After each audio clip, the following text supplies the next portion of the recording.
Здравейте, приятели! Аз съм Джоджо. Днес ще си говорим за интернет. Едно невероятно място, където можете да гледате видеоклипове, да играете игри, да чатите и да научите всичко, което пожелаете. Но точно както носите каска, когато карате колело, трябва да знаете как да сте в безопасност онлайн. Готови ли сте да станете супер звезда на онлайн безопасността? Да започваме! Понякога, когато сте онлайн, може да попаднете на хора, които не са толкова мили, колкото бихте искали. Те могат да кажат неща, които ви карат да се чувствате зле или объркани. Това се нарича кибертормоз, когато някой ви изпраща лоши или обидни съобщения или пише неприятни неща за вас онлайн. Кибертормозът може да се случи навсякъде – в социалните мрежи, в чатове или дори в игри. Освен това, има и език на омразата. Това са думи или коментари, които обиждат цели групи хора заради техния външен вид, произход или вярвания. Това може да накара много хора да се чувстват наранени или изолирани. Такива неща не са редни и не трябва да ги приемаме за нормални.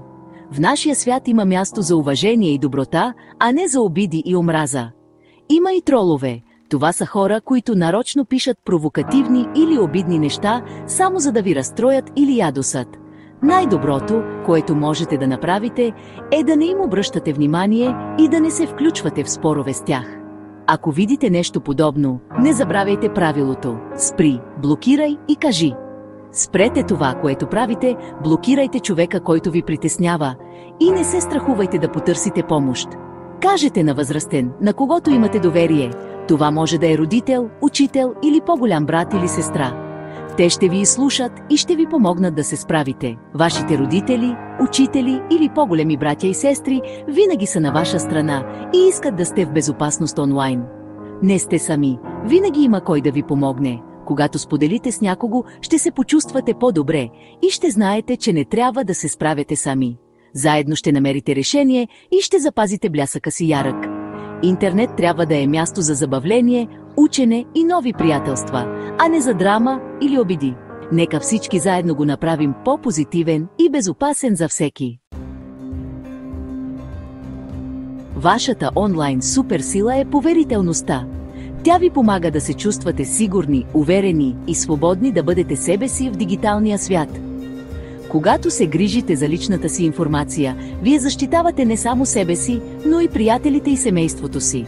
Пазете пълното си име, адрес, телефонен номер, училище и пароли в тайна, точно както не бихте раздали ключовете от къщата си. Тези данни са ценни и могат да бъдат използвани от непознати, ако не внимавате. Настройте профилите си на лични, така че само приятели, на които имате доверие, да могат да виждат какво публикувате. Проверявайте редовно настройките си, защото платформите често ги променят.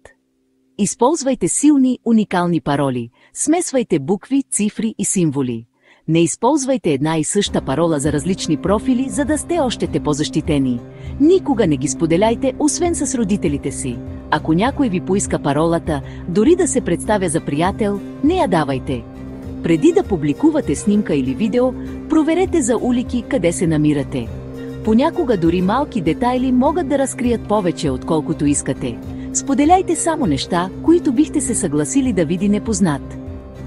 Помислете как бихте се почувствали, ако това съдържание се появи пред всички. Веднъж, щом нещо е онлайн, е трудно да се премахне. Дори да изтриете публикация, тя може вече да е споделена или запазена от други. Така че помислете, преди да публикувате и пазете блясъка си в безопасност. Вашата дигитална репутация е важна. Грижете се за нея, както се грижите за себе си.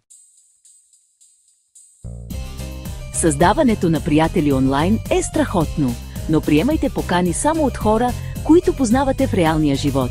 Ако някой, когото не познавате, се опита да ви добави, е добре да го изтриете или игнорирате. Хората онлайн не винаги са тези, за които се представят. Така че поддържайте разговорите публични и никога не споделяйте лична информация. Ако срещнете някой нов онлайн, кажете на възрастен, на когото имате доверие. Никога не се срещайте лично без родителите си. Бъдете мил приятел онлайн, подкрепяйте другите, докладвайте тормоз и подкрепяйте екипа си. Заедно правим интернет място, където всеки може да блесне. Най-добрият инструмент за безопасност онлайн са вашите собствени чувства. Винаги слушайте вътрешния си глас. Ако нещо ви кара да се чувствате неудобно, доверете се на инстинкта си и говорете с възрастен. Те могат да ви помогнат да намерите решение. Вие контролирате, блокирайте, докладвайте и настройте акаунтите си на лични. Това ви дава силата да управлявате вашето онлайн пространство. Напълнете фида си с неща, които ви правят щастливи, и отписвайте се от всичко, което не ви харесва. Вашето онлайн преживяване трябва да бъде позитивно. Вие сте режисьорът на собственото си интернет шоу, така че го направете страхотно. Изразете себе си и споделете вашите уникални таланти. Помнете, спри, блокирай и кажи. Това са вашите инструменти за безопасност. Можете да се справите с Иванаторс. Вие сте силни и способни. Интернет е по-добър, защото вие сте в него. Вашето присъствие прави разликата. Продължавайте да блестите, бъдете мили и никога не позволявайте на никого да притъпи блясъка ви. Вие сте уникални и ценни.